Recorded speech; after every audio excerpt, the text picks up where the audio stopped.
जय जवान जय किसान साथियों। आज हमारे गांव डाबी खुर्द में एडवांटा कंपनी की तरफ से एक संगोष्ठी का आयोजन हुआ, जिसमें चंडीगढ़ से पधारे डॉक्टर विवेक शर्मा जी, जो कि लुधियाना कृषि यूनिवर्सिटी से पास आउट और 25 सालों से कार्यरत एडवांटा कंपनी में। उन्होंने पशुओं के लिए हरा चारा और सरसों की विशेष वैरायटियों के बारे में एक अच्छी जानकारी किसानों को दी। तो आप भी चलिए सुनिए उनकी दी हुई जानकारी और अनुसरण करके फ़ायदा उठाएं। मेरे एडवांटा के टीम मेंबर्स निशांत जी और यहाँ गौशाला में पधारे आप सारे किसान भाइयों को राम राम राम नमस्कार हमारी ओर से और कंपनी की ओर से। और तहे दिल से आभारी हैं हम कि आप हमारी बात सुनने के लिए आपने कीमती समय निकाला है। आज चर्चा करेंगे हम लोग। पहले बता दें हम लोग कि एडवांटा से हैं हम, ये ज़रूरी है कि हम कौन हैं। एडवांटा किसान भाइयों, आज हिंदुस्तान की एडवांटा जो है वो हिंदुस्तान की आज की डेट में हिंदुस्तान की सबसे बड़ी कंपनी है बीज बनाने वाली। और हम लोग 84 मुल्कों में हमारा कारोबार है एडवांटा का। और जितने भी हमारे उत्पाद आते हैं वो सारे उत्पाद हमारे रिसर्च के आधार पे हमारे अपने प्रोप्राइटरी रहते हैं। दुबई हमारा पूरे वर्ल्ड का ऑफिस है, हैदराबाद में हमारा हिंदुस्तान का ऑफिस है, और साउथ ईस्ट एशिया में हम लोग 2 नंबर की कंपनी है। और sorghum में, ज्वार श्रेणी में और आपका ऑयल सीड में, मतलब तिलहन फसलों में पूरे वर्ल्ड में एडवांटा का नाम है, नंबर 1 है।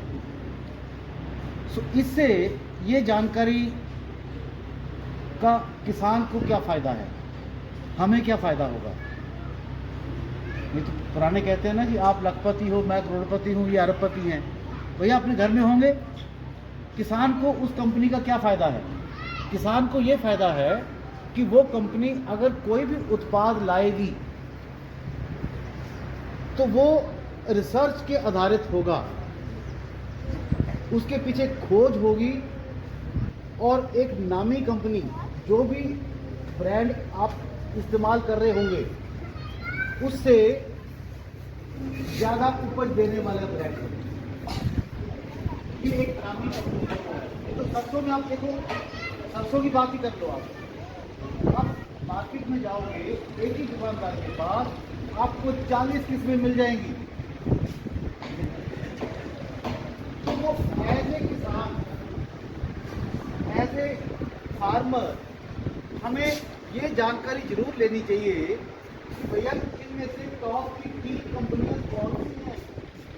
अकेला सरसों में नहीं, हर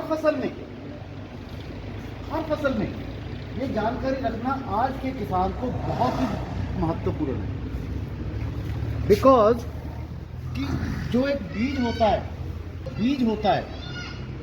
बीज किसान की फसल की बुनियाद है। बीज का चुनाव आपके लिए सबसे महत्वपूर्ण है किसी भी फसल का। और एक अच्छा बीज आपने चुन लिया, आपने, तो समझ लो आपकी 80% आपकी टेंशन दूर होगी। क्योंकि एक बीज, अच्छा बीज का जो खर्चा होता है वो पूरी फसल की जितनी भी लागत लगनी है, जो फसल की लागत लगनी है, मात्र 10% का खर्चा होता है बीज का।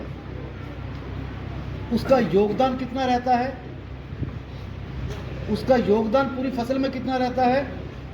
75-80%। माड़े बीज में जितना मर्जी खाद डाल लो, जितना मर्जी पानी दे दो, जितना मर्जी वो कर दो, उसने अपनी औकात दिखा देनी है। अच्छे बीज में अगर कोई चीज़ कम भी डल गई बट उसमें औकात है तो वो आपको 10-12 कुंटल तक लेके जाएगी। सहमत होंगे आप मेरे से?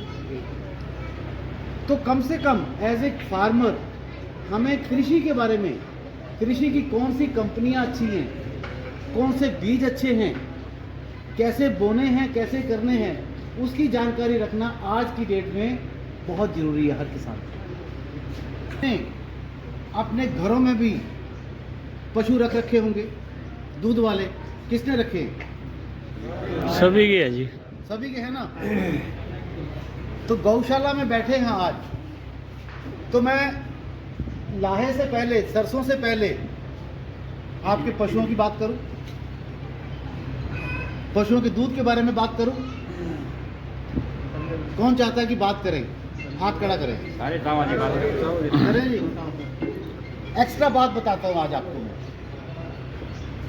मैं चंडीगढ़ से आता हूं, आज भी चंडीगढ़ से आया हूं। मैं चंडीगढ़ में बैठता हूं और तकरीबन मैं 29-30 साल से बाबूजी मेरा ये इसी कंपनी में तजर्बा है।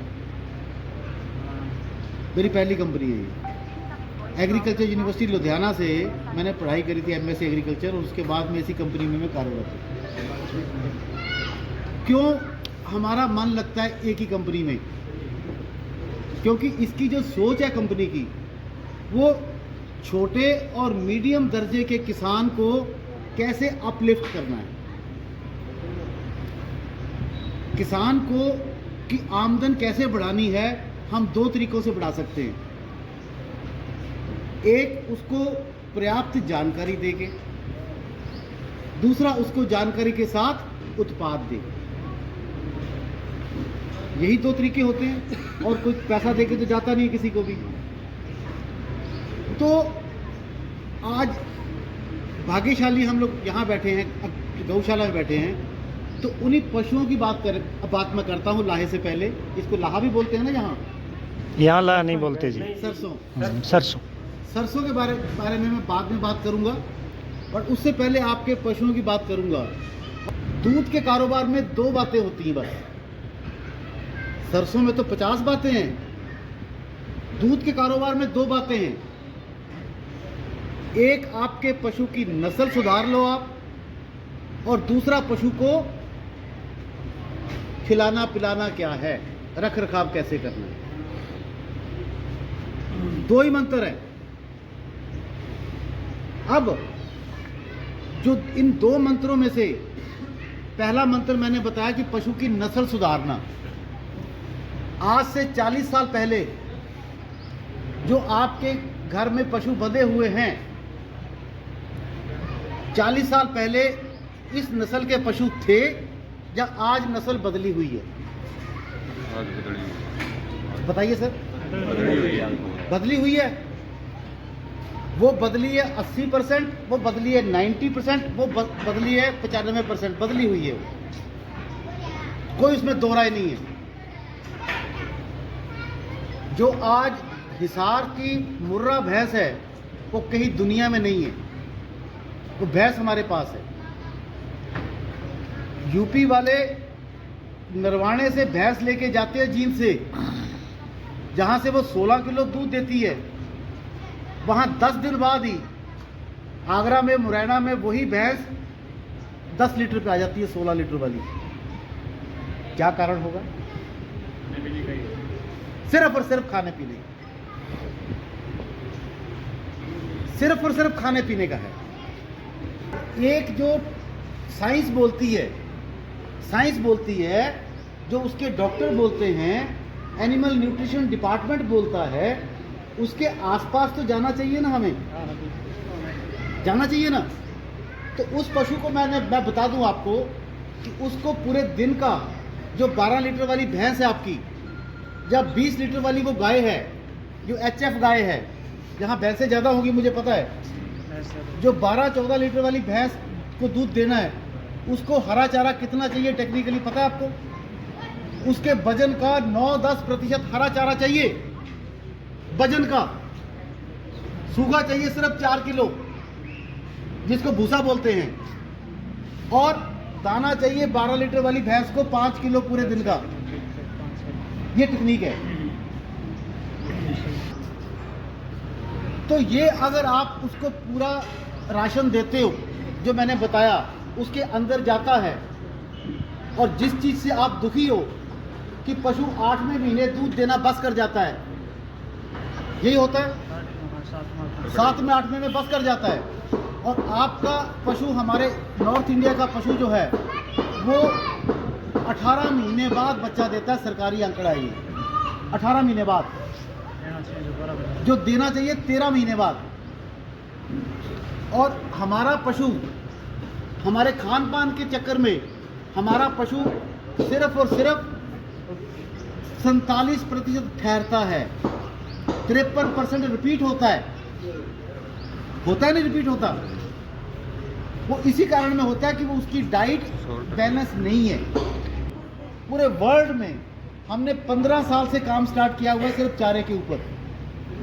हम चारा वो देते हैं अलग अलग तरह का, जो 12 महीने चले, अलग अलग चारे, और पशु के खाने की गारंटी देते हैं 125 दिन तक खिलाना आपको है। गारंटी हमारी खाने की, अगर पशु ना खाए हमारी गारंटी। पंजाब में 40% अडवांटा का चारा बोया जा रहा है। एक न्यूट्रीफीड बाजरा आता है हमारा, उसमें पेस्टिसाइड डालना ही नहीं पड़ेगा, कीड़ा उसमें कीड़ा पड़ता ही नहीं है। ना हो तो हम जिम्मेवार हैं, कद बराबर ना हो तो हम जिम्मेवार हैं। अक्टूबर की बोई हुई 3-3 कटाइयाँ दे जाएगी आपको। तो ऐसे चारे पशु को खिलाइए जिसकी गारंटी मिलती है। एक बार नाम रिपीट करिए जी उनका। हाँ जी, नाम रिपीट करिए 2-3 चारों का। मैं अडवांटा जो कर रही है, इस बार मक्खन घास की बजाय हम लोग कूल क्वीन दे रहे हैं। कूल क्वीन के नाम से दे रहे हैं। ये पेरिनियल है, मतलब 3 साल चलेगा। बट यहाँ नॉर्थ इंडिया की कंडीशन में 3 साल चलता नहीं है, क्योंकि इतनी बरसात हो जाती है, चारा खत्म हो जाता है सारे चारे। बट एक कटाई ज़्यादा देने की क्षमता रखेगा, पत्ता चौड़ा होगा, बढ़वार अच्छी होगी मक्खन घास से। प्रोटीन वगैरह सब बराबर है या थोड़े से ज़्यादा होंगे। उसका नाम है कूल क्वीन। और जेई में जो अभी बोनी आपको, उस पर एडवांटा दे रही है कैंट वर्टिक्स। उसमें वो टेक्निक लगाई है हमने, वो हमने वैसे उसको सौदा गया है कि इसमें कोई बीमारी कीड़ा नहीं आएगा किसी भी किस्म का, और इसकी बढ़वार आम जेई से 1.5 गुना रहेगी। ये 25 दिन की जेई और दूसरी 40 दिन के बराबर का कद होगा। उसका नाम है कैंट वर्टिक्स, जो आपको याद रखना है।